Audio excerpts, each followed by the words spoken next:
This is Comic Picks by the Glick, and here's your host. I'm Jason Glick. Okay, good morning or good weekend, everyone. Because depending from our perspective, it's almost morning, but almost morning because of daylight savings. Yeah, exactly.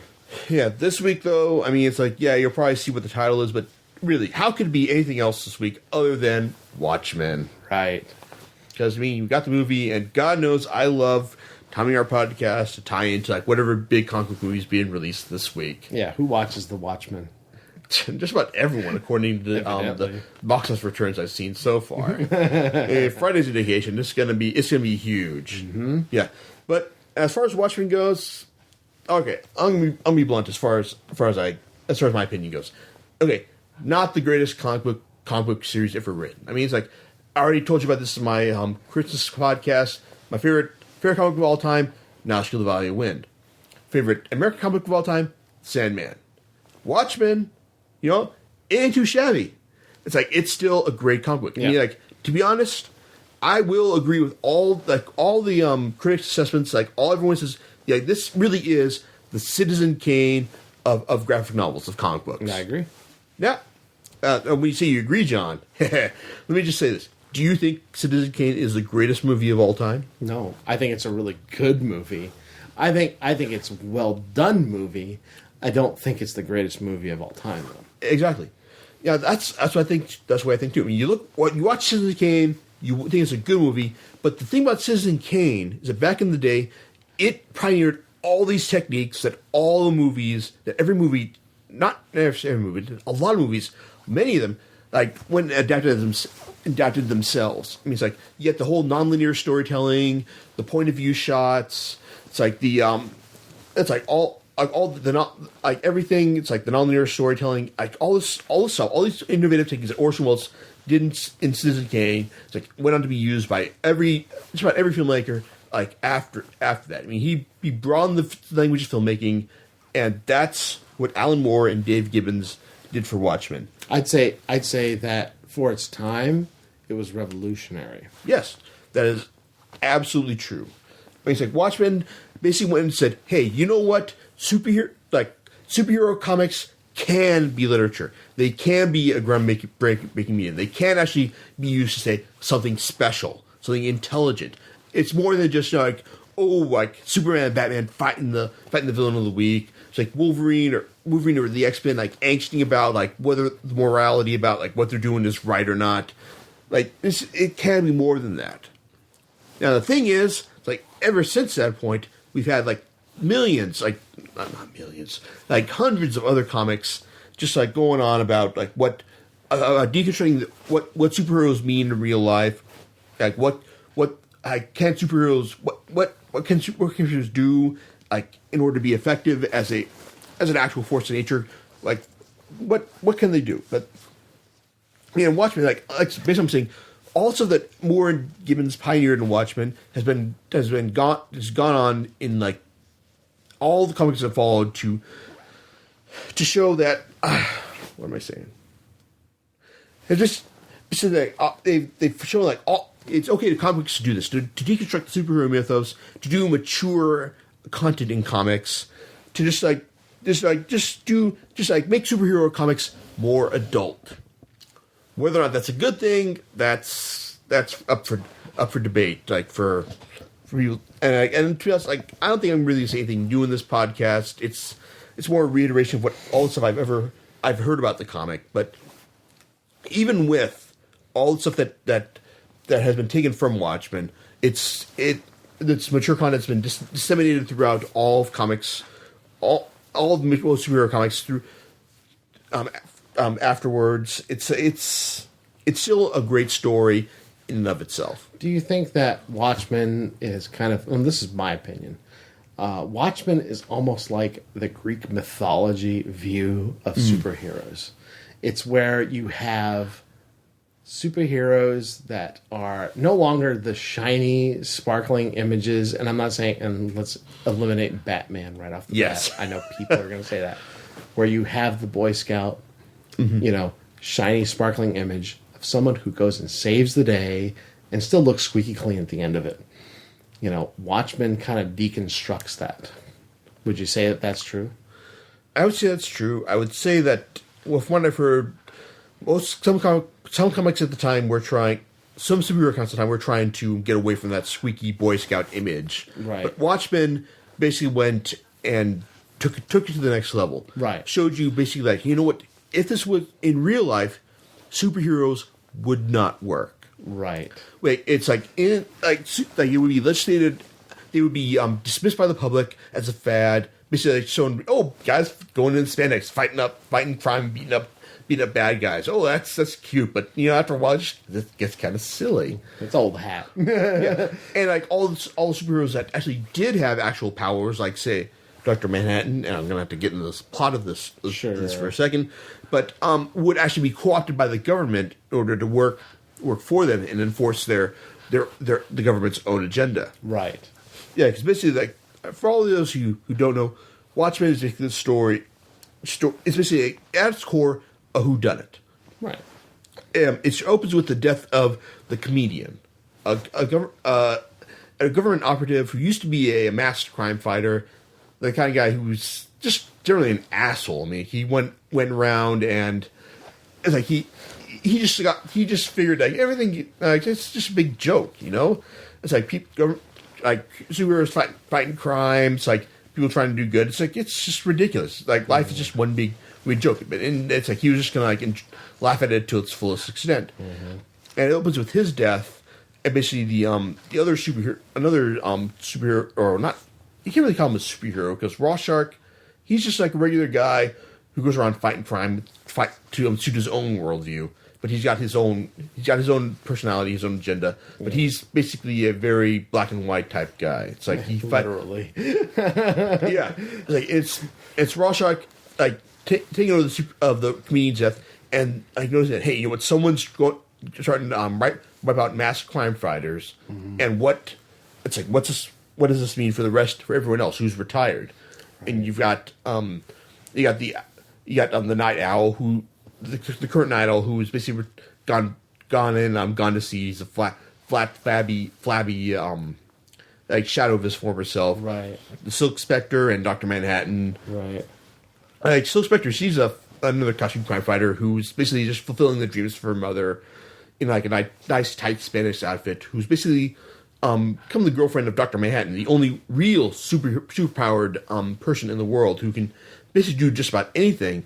And interesting enough, also has a unique perspective on time because everything has already happened to him.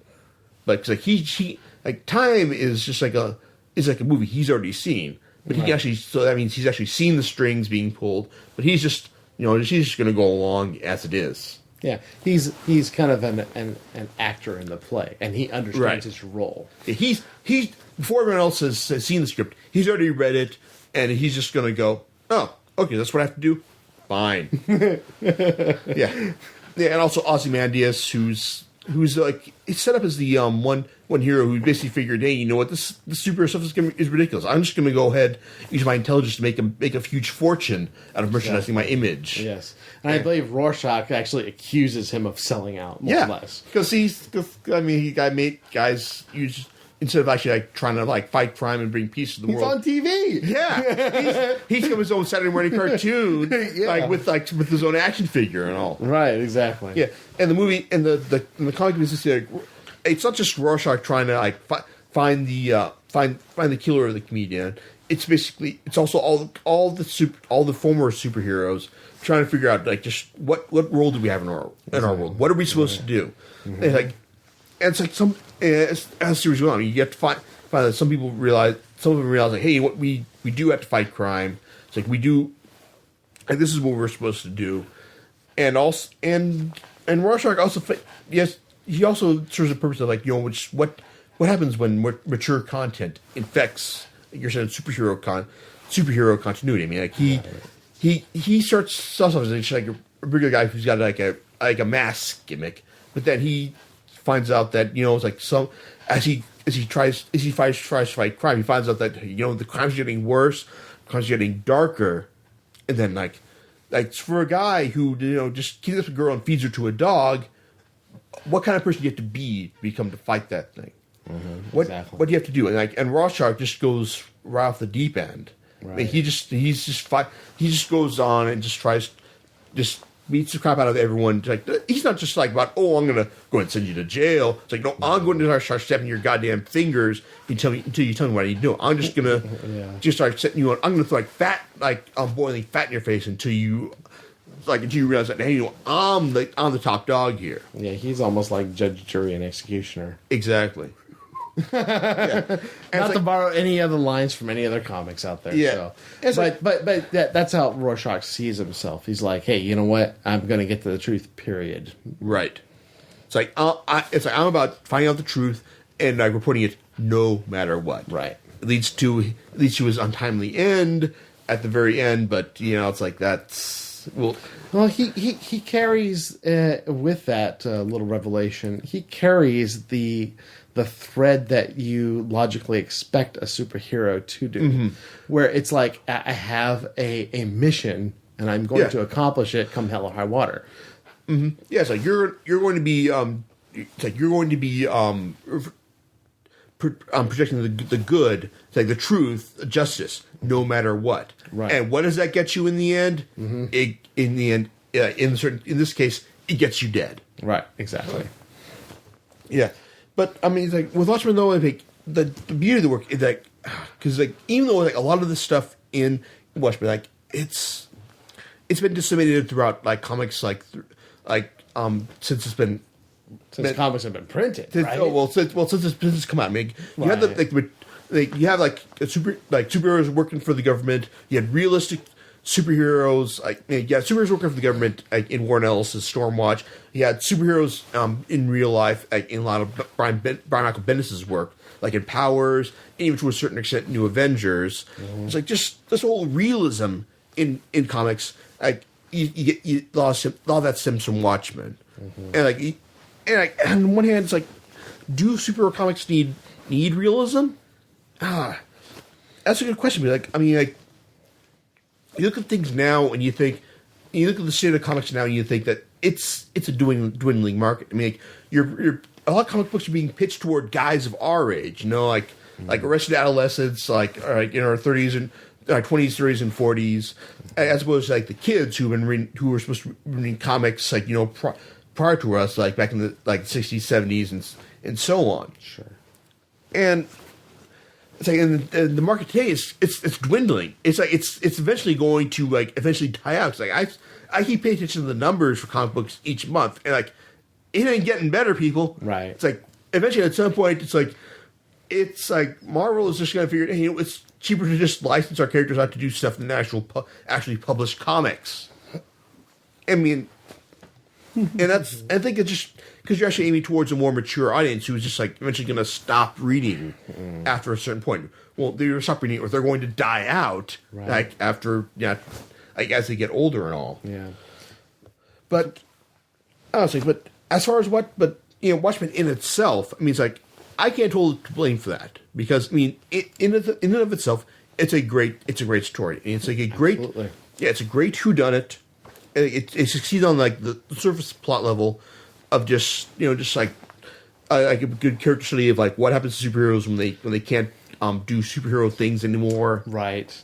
Yeah, and also just the whole whodunit of who killed the comedian and why they did it. I think that for the modern audience, and I'm not speaking to the movie, I'm only speaking to the graphic novel.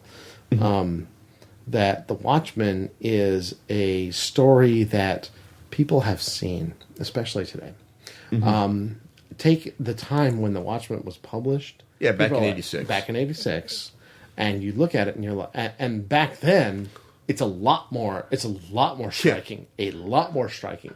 I think that, and this is not this is not like saying that it's a bad comic, but I think that Watchmen in today's environment, Watchmen may have created the environment we're in today. Yes. Where it's bitten off of its own success, No, you see, here's the thing, and it's and I hate to do something like this because I'm going to bring this up once we do our crossover cast with No Podcast for Old Men. We talk about Joker, but this is the case of of one person going, hey, here's what we can do, superheroes. Here's something that can be done. It's here, like we can do this. This is okay to do this kind of thing. Like we can do mature superheroes, superheroes for an adult audience, and then everyone afterwards going, "Oh, holy shit! This is fucking cool, man!" It's like we can do like superheroes, like be like snap people's fingers, throw fat in people's face. It's like just being like badass and mature and saying like mature language and saying fuck and all shit. It's like that kind of stuff. That's the kind of thing. I mean, like, yeah, you can show that you're people that you can do this kind of stuff, but as far as doing it in terms of like actual art, in terms of actual maturity, that's a message of Watchmen that was lost on the greater comics creators agenda since it came out. I mean, like, it showed you can do this kind of stuff, but as far as doing this stuff well, it was missed. Yeah. But I mean, it's like even then, like Watchmen still stands as a great entertaining story, and like as an interesting warning of like showing like what happens when like mature content is introduced in a superhero story. I mean, like I said, getting back to my original analogy of this being the comic book's equivalent of Citizen Kane. Right. I mean, like John, do you think Citizen Kane is the greatest movie of all time? No. Yeah, but like it was still like with Citizen Kane, it's still shorthand for like a lot of like for the greatest movie of all time. Acknowledged as that. Yeah. And it's kind of like that baseline where you say, wow, it's like a Citizen Kane, and people are like, Citizen Kane. Yeah. And people watch it and you say, oh, but do you know the history behind this? It's almost like the narrative needs its own backstory in order to survive in today's environment. Yeah, it's like Citizen Kane. And once you understand that, you go, oh, Citizen Kane was like that. Yeah, it's like Citizen Kane is basically shorthand for like greatest thing ever. Right. But it's also like something that serves to advance the medium, and then it's like even if it's not regarded as the greatest thing ever, it's still serves to be like the. It deserves the respect that it was given, even to this day. Like, it's a black and white film, made way back when, at least 30 or 40 years ago, at least. But people still reference it as a groundbreaking type of work. Like, wow, this guy, it was basically, Orson Welles basically wrote and directed that script. That's him. It's all him, And when they put that movie together, it's like, wow, this is a great construct, I believe it's the same with the Watchmen. It is, and it shares, I believe, the same legacy, same time frame as The Dark Knight Returns, if I'm not mistaken, which was another groundbreaking graphic novel of its time. Yeah, in and of itself, I think the thing is with Watchmen, though, it shows that comic books could like achieve a great achieve true literary merit, right? But as far as actually superhero comics, I mean, like, it could. You do that within that medium, but with Citizen Kane, I mean, it showed that movies could do true artistic merit and also like introduce pioneering narrative techniques as well. Same with Watchmen, but with this, so I mean, it's like it as far as like all the narrative techniques it injected, it showed that you could do with comic books. Like, it's not necessarily true that these could actually work within the realm of superhero fiction, within the realm of like the Marvel and DC superhero universes. And if anything, like Watchmen is probably a great call to arms to show that we can't. This stuff wouldn't work within a shared superhero universe where we've got to have all the what happens here affects everything else. I mean, it's like Watchmen could not have worked if it had been set in the contemporary Marvel or DC universe. I completely agree with that sentiment. Yeah, it's like after that, like you have to have like the X-Men or Spider-Man and the Avengers just looking at all this stuff and going, "Holy shit, man!" It's like we've got to change our tune. It's like and everything. I mean, like that, it just would not have worked. I mean, if anything, like I said, it shows that superheroes would not have worked in real life, and that like most superhero fiction is in itself a dead end. Right. That it can only do the standard, it's like superheroes, they fight the bad guys, unless they change, they still have to return to the status quo at the end. Yep, exactly. And like, as entertaining as that can be, I still read a lot of good superhero stuff from Daredevil, Spider-Man, to Iron Man recently this week, and it's like, but it's all a matter of just like just tweaking the their standard formula set up enough to like we're gonna we're gonna make Iron Man like a complete dick running Shield, and then now he's on the run for Norman Osborn, who's running the Marvel Universe as a head of Shield, but eventually it's all going to lead back to Iron Man being being the head of Stark Industries, like being like Tony Stark being the head of Stark Industries, being Iron Man. That's all it's going to be. It's all going to be returned to the status quo, no matter how it's going to be tweaked at the end. Right. And I don't know, with Watchmen though, it's like that's it can lead somewhere different. It's like with all superhero fiction, it's with all company-owned superhero fiction, that's all it's going to be. That's almost all it can ever be. It's like even like the stuff that exists at the fringes, like say what Warren Ellis's interpretation of certain heroes' next wave, that can sure to be like the overriding premise, guiding force for superheroes on the fringes, but still, it's like at some point they're all going to return to their classic incarnation, and that's the end of the story right there. Yeah, and I'm interested to see the result of this movie. Yeah, does it? I actually saw some of the Rotten Tomatoes reviews, and I'm like, that's interesting. It got a fresh rating. Yeah, but not a certified fresh rating. It was just barely fresh from what I heard. Right, 66%. 66%. So I have yet to see the movie, but all the reviews I've read has basically said like, yes, it is quite faithful to the novel, but doesn't quite capture the spirit of it. I mean, I've heard about basically like Jackie Earle Haley as Rorschach and Billy Crudup as Dr. Manhattan really absolutely nail their roles.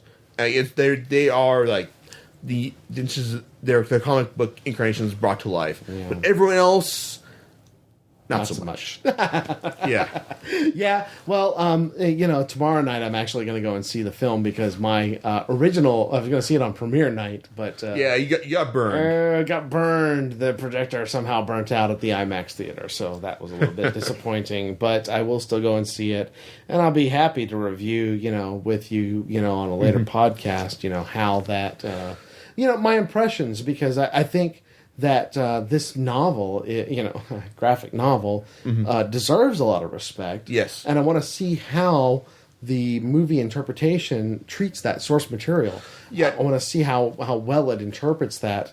And I think I can give you that. And by the way, I know that there's a lot of people out there that really, really are fans of this comic. In other words, they're just like diehard fans. I can't say I'm a diehard fan. Yeah, it's like they're frothing in the mouth because the movie was actually that Alan Moore has actually cursed the movie, right? Because exactly. Moore he's the opinion that this can't be done justice in the film, right? And I don't know. It's like the reviews I've read so far. It's like I don't know. I'm gonna see the movie. It's like it hasn't been.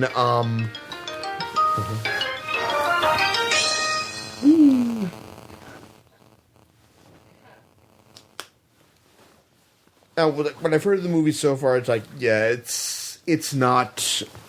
I can say it's classic. It's gonna be a classic for the ages. Sure. But more, it's like he's hated every. He doesn't think any of this stuff can be adapted into a proper movie. Yeah, and that's been Moore's position for a long time. Yeah, he felt the same way about Vendetta, right? Yeah, it's like, but he was like, nah. To be honest, he's not entirely without justification. Like, I've seen From Hell, I've seen V for Vendetta. Yeah, I can say that. Yeah, well, From Hell, the graphic novel was good. It felt like he was leading you around by the nose a lot of the time. But still, I'd still say the graphic novel was better. I haven't seen League of Extraordinary Gentlemen because I heard that was absolute crap. Yeah, even with Sean Connery. Just the movie reviews alone shied me away from watching it. Yeah, V for Vendetta. It was interesting in the way that I could see how it deviated from the novel, from the graphic novel at certain points. But just the fact that the director actually had the gall to put a romance subplot between Evie and V. Like, that was that was wrong. You know, that's the antithesis to every part of the graphic novel. I mean, like, to be honest, I mean, that was especially long because, like, I think that V for Vendetta is probably Moore's high point. That is his holy grail. His Citizen Kane. Yeah, exactly. Yeah. Yeah. Well, would you recommend that people read this comic? Absolutely. I mean, it's like, I would say that even if you're not a big comic book movie fan, or you're not, this is still well worth your time because it's such a watershed moment. It's basically like it's the final word on what superheroes would be like in real life. I agree with that completely. Yeah. It is a good exposition of that point. Well, hey, superheroes are human too, and that's kind of what my comment was in the beginning of of this podcast, where I was talking about the Greek gods. Yeah, the Greek gods very much like Zeus and Hera were very much flawed. Yes. They were like they had these great powers, but Zeus was a philanderer. I mean, he was all over the place, right? Mm-hmm. And this is it's almost a modern interpretation of that, where and I believe what's his name. The guy at the end. Ozymandias? Yes, thank you. I forget how to pronounce his name. But he's almost an archetype of those types of figures, where he's like, yeah, I've got a lot of... I'm really smart. Yeah, it's like, if anything, it's like he's probably more the... He's probably more true incarnation of Batman than Night Owl is. Yeah, because Batman, he found a way to like solve the world's problems in like 5 seconds. He's got the brain power. He's got the fortune. It's like he could figure out like how to make the world a better place, but he can't because the world can't be a better place. Right. In superhero fiction because like he's always got to have bad guys to beat up every month. Right. Yeah, and Night Owl is almost he's like the shell of Batman. Yeah. He's like the gadgets and the function, but not the spirit. Right. It's like, I have like a great flying ship and a car and a girl. That's pretty much it, Yeah. He's pretty hollow, unfortunately, so. But that's good that your superheroes of the past had flaws. Anyway. Yeah. Yeah, but to final cap on this, yes. Watchmen, the graphic novel, absolutely worth your time because even if you've never read a comic book before, you can still pick this up and just get the final word on superheroes as it is. I agree completely. Yeah. And as for the movie though, it's like the movie I've heard generally not bad. It's like he follows the graphic novel very, very closely, but doesn't quite capture the spirit of it. But hey, you know what? It's like I'll probably go see the movie tomorrow or next week. But to be honest, like the movie, it's like as Watchmen is on one of my top 10 lists of greatest comic books of all time. It's like I'll get around to it eventually. Yeah. But still, it's like still, like I said, it's still worth your money, especially if you're disinterested in superheroes. Yeah. If you're looking to find out what they're all about. Yeah. And here's my I'm gonna throw your bone to the hardcore Watchmen fans out there. Mm-hmm. If you wound up watching the movie and you're like, go read the graphic novel. Go read it. It's worth your time because I think that it's probably, and this is just me shooting from the hip, I think it's probably going to show you a few more things. No. I'm not even going to say I'm sure it will. I know it'll show you a few more things than the movie will. And I'm not saying the movie may be entirely bad, but it's certainly not going to have the depth that the graphic novel has. After every published volume, they had an extra excerpt in there, and you need to read those. Those are absolutely excellent, and I think critical for understanding like the background of the Watchmen. Indeed. And with that, we're calling it a night. It's like right. I mean, eventually you'll probably catch my thoughts on it on No Podcast for Old Men if we ever get around to like doing a whole Watchmen podcast. Yeah, we may have to follow up with the movie version part of this. Yeah, but like in the end, like it's like I said, it's worth your time. And on that note, we're calling it a night. All right. See you later.